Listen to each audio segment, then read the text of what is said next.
Shalom, selamat berjumpa dalam kasih Kristus.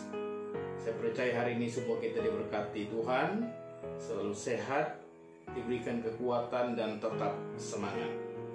Mari kita belajar kebenaran firman Tuhan pada hari ini dalam kitab Ulangan pasal 8 ayat 1 sampai ayat yang ke-20. Ulangan pasal 8 ayat 1 sampai ayat yang ke-20. Saya membaca di ayat yang kedua.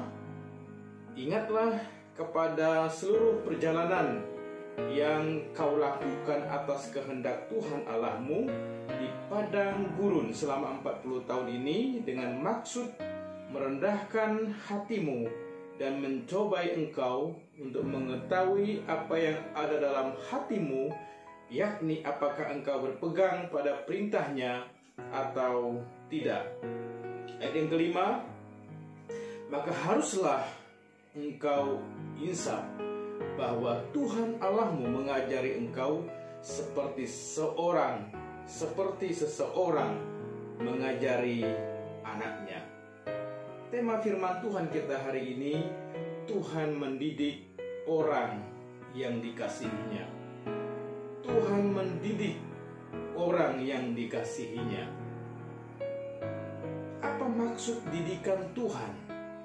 Ayat yang kedua, supaya bangsa Israel merendahkan hatinya, supaya mereka sungguh-sungguh menunjukkan kesetiaan mereka kepada Tuhan melalui ujian yang diberikan.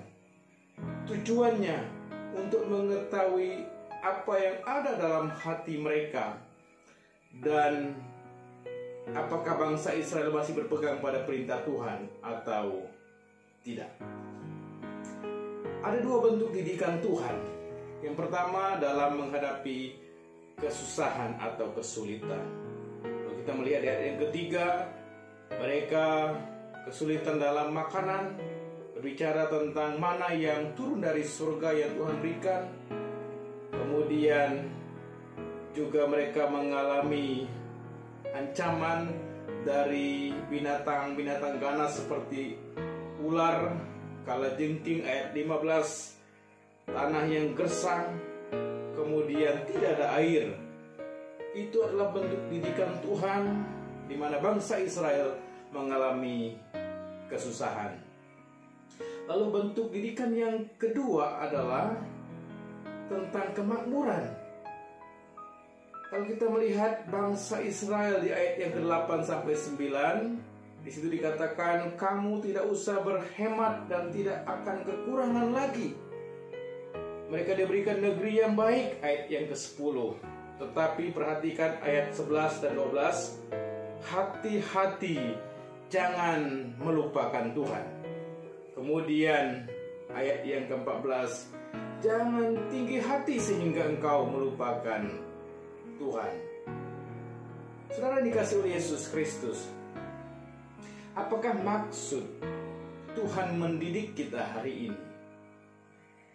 Yang pertama, supaya kita insaf atau sadar. Ayat yang kelima,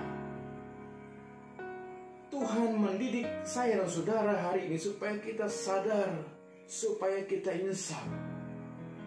Tuhan sedang mengajar kita, Dia sedang membentuk kita seperti seseorang mengajar anaknya melalui kesulitan, kesusahan hidup, bahkan melalui kemakmuran sekalipun, supaya kita sadar dan kita insaf. Hal yang kedua, supaya kita ingat kepada Tuhan. Tuhan yang memberi kekuatan. Ayat 18, Tuhan yang memberi kekayaan. Tidak ada satupun yang bisa kita banggakan dalam hidup kita. Jika kita mendapat sesuatu lebih hari ini, itu bukan karena saya, bukan karena saudara, tetapi semua karena Tuhan. Ada akibat dan bahaya jika kita tidak mau menerima didikan Tuhan. Ayat yang 19 sampai 20. Akan dibinasakan, akan dihukum oleh Tuhan. Oleh sebab itu, saudara sekalian, kita harus siap menerima didikan Tuhan. Dengan memahami maksud didikan Tuhan, maka kita siap menerima didikan Tuhan hari ini. Jika hari ini kita sedang dalam situasi yang sulit, kita berkata, saya sedang dididik oleh Tuhan. Jika hari ini kita sedang diberkati Tuhan dengan kelimpahan, juga kita berkata, saya sedang dididik oleh Tuhan. Ingatlah, tidak ada orang tua yang mau mencelakakan anaknya jika dia sedang mendidik. Demikian juga hari ini Tuhan sedang mendidik kita dengan satu tujuan yang baik, dengan rencananya yang indah, untuk kita menjadi orang yang diberkati dan semakin menyenangkan hati Tuhan. Ibrani 12 ayat yang kelima, dan sudah lupakah kamu akan nasihat yang bicara kepada kamu seperti kepada anak-anak? Hai anakku, janganlah anggap enteng didikan Tuhan. Janganlah putus asa apabila engkau diperingatkannya. Ayat yang ke-6, karena Tuhan menghajar orang yang dikasihinya, dan ia menyesah orang yang diakuinya sebagai anak. Hari ini kita siap menerima didikan Tuhan. Kita sedang dalam didikan Tuhan karena Tuhan mengasihi kita. Kiranya kebenaran firman Tuhan pada hari ini boleh memberkati kita. Nama Tuhan dipermuliakan. Shalom.